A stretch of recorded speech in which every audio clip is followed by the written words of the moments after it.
शंकर के पास बहुत समय से एक बहुत ही भली अच्छी गाय थी जिसका नाम मधु था। मधु ने काफी सालों तक शंकर को भर भर के दूध दिया। जब वो बहुत करीब हुआ करता था तब से मधु उसके पास थी और मधु की वजह से शंकर की गरीबी दूर हुई। उसका दूध इतना टेस्टी और मीठा दूध था कि सारे गांव वाले उसी के घर से दूध ले जाना पसंद करते थे। लेकिन अब समय ऐसा आ गया था कि मधु ना तो बच्चे दे सकती थी और ना दूध, वो बूढ़ी हो चुकी थी। लेकिन मधु की ही जनी हुई दो बेटियां चांदनी और रोशनी शंकर के घर में थीं। दोनों गायें अब शंकर का घर चला रही थी। अच्छा खासा दूध देती थी दोनों।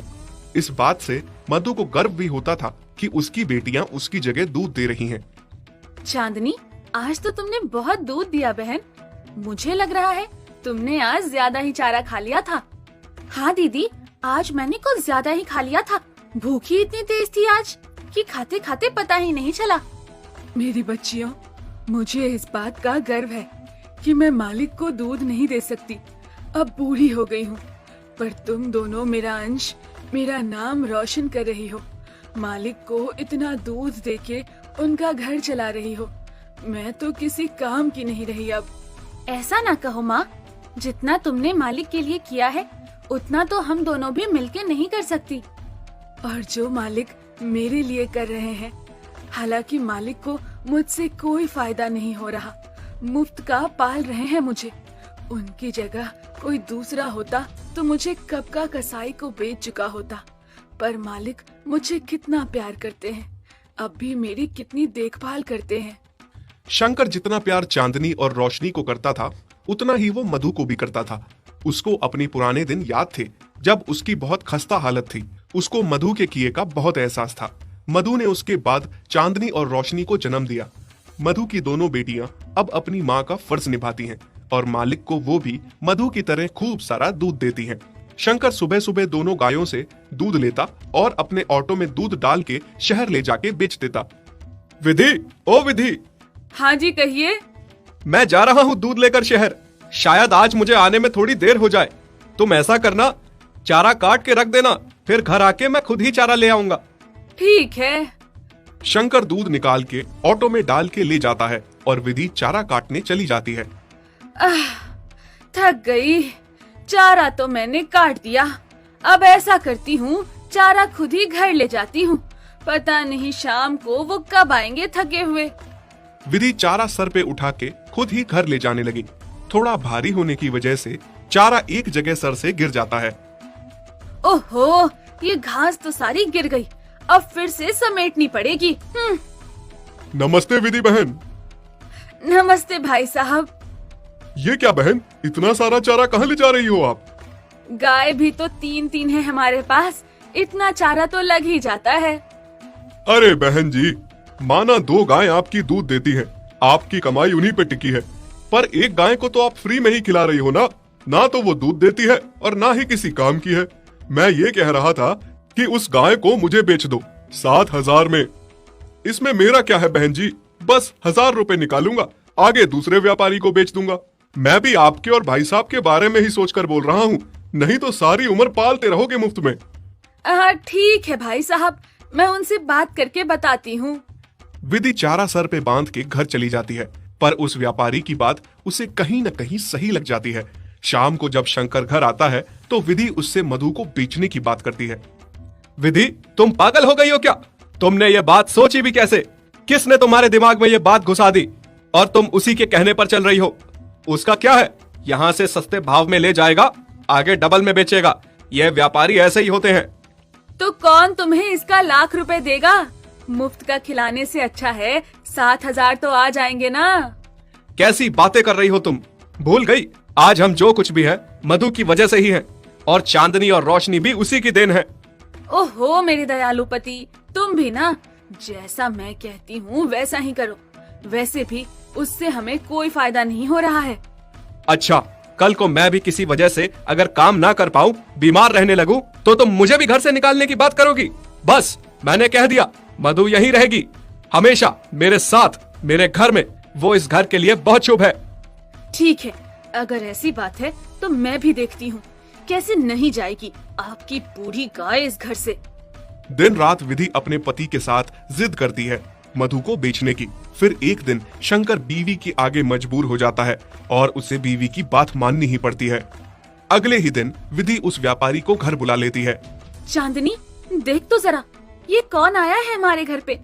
हाँ दीदी, और इसके हाथ में तो रस्सी भी है।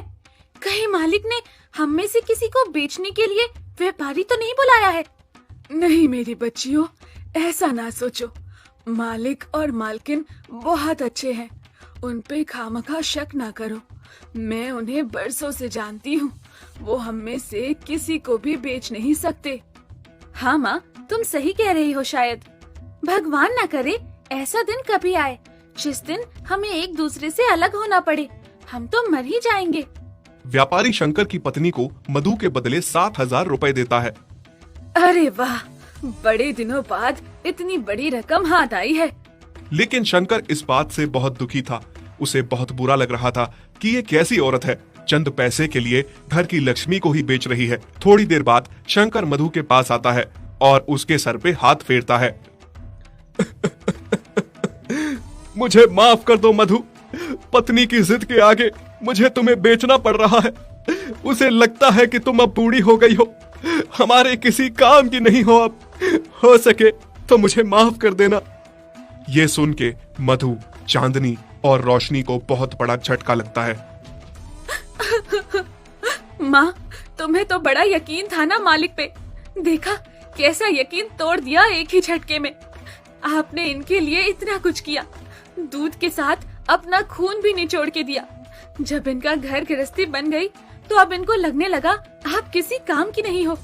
कल को ये लोग हमारे साथ भी ऐसा ही करेंगे। अब क्या होगा माँ?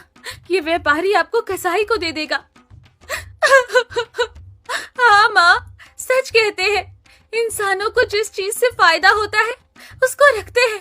अगर वो चीज किसी काम की ना रहे उसे नहीं रखते। बहुत मतलबी होते हैं ये इंसान।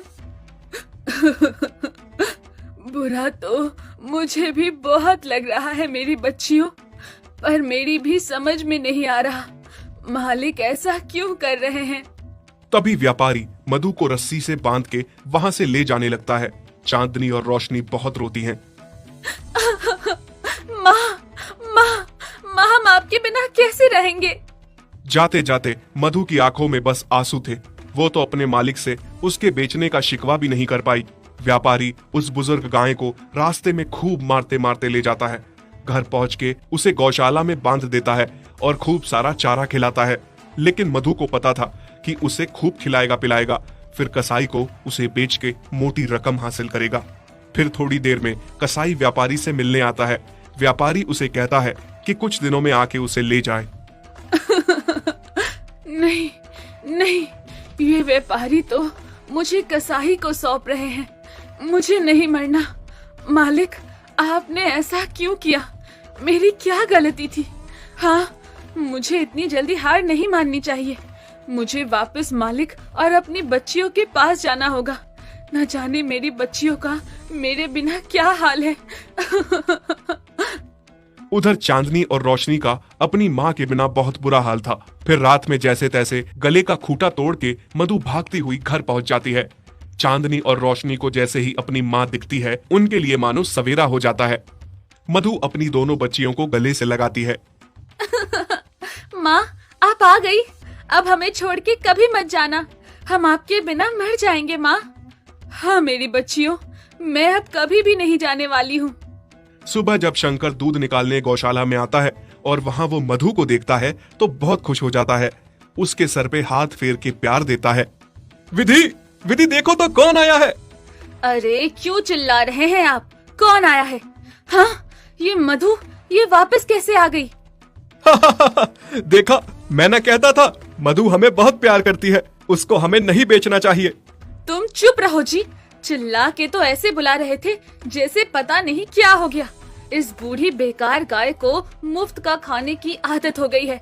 मैं कहती हूँ जल्दी इस व्यापारी को बुलाओ, उससे पैसे लिए हैं, यहाँ आके इसे ले जाए। शंकर मजबूर होकर फिर से उसी व्यापारी को बुलाता है मधु को ले जाने के लिए। भाई साहब, इस बार इस गाय को मोटी रस्सी से बांध के ले जाना ताकि दोबारा लौट के ना आए। माँ, ये फिर से आपको भेजने की तैयारी में है। कोई बात नहीं बेटी, मालिक ने अगर मेरे लिए यही सोचा है तो यही सही।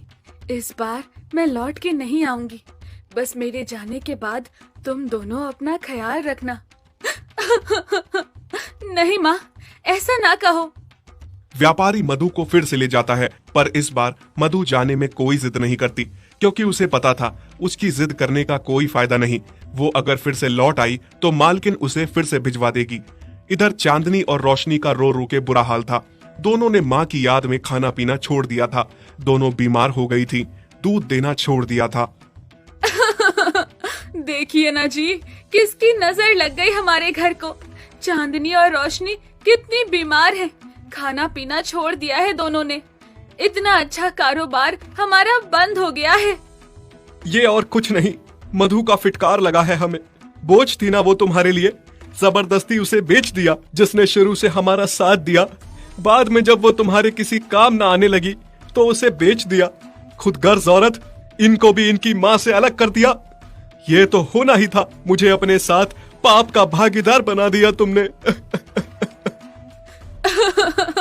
आप सही कह रहे हैं जी, बहुत बड़ी गलती हो गई है मुझसे। मैं आपके आगे हाथ जोड़ती हूँ। आप उस व्यापारी के पैसे लौटा दीजिए और मधु को घर ले आइए। अगले दिन जब शंकर और विधि मधु को लेने व्यापारी के घर जाते हैं तो वहाँ वो देखते हैं कि व्यापारी ने मधु को कसाई को बेच दिया है और कसाई मधु को ले जा रहा है। अरे कौन हो तुम और मेरी मधु को कहाँ ले जा रहे हो? कहाँ ले जा रहा हूँ मतलब? मैंने इसे खरीदा है, वो भी डबल भाव में। मैं तुम्हें इसके भी डबल पैसे दूंगा। मेरी गाय मुझे वापस कर दो। ठीक है, ले लो, मुझे तो पैसे से मतलब है, पर इस बूढ़ी गाय में रखा क्या है? वो तुमसे मतलब नहीं है, तुम बस पैसे लो और हमारी गाय को वापस करो। शंकर और मधु कसाई को पैसे देते हैं और मधु को वापस ले आते हैं।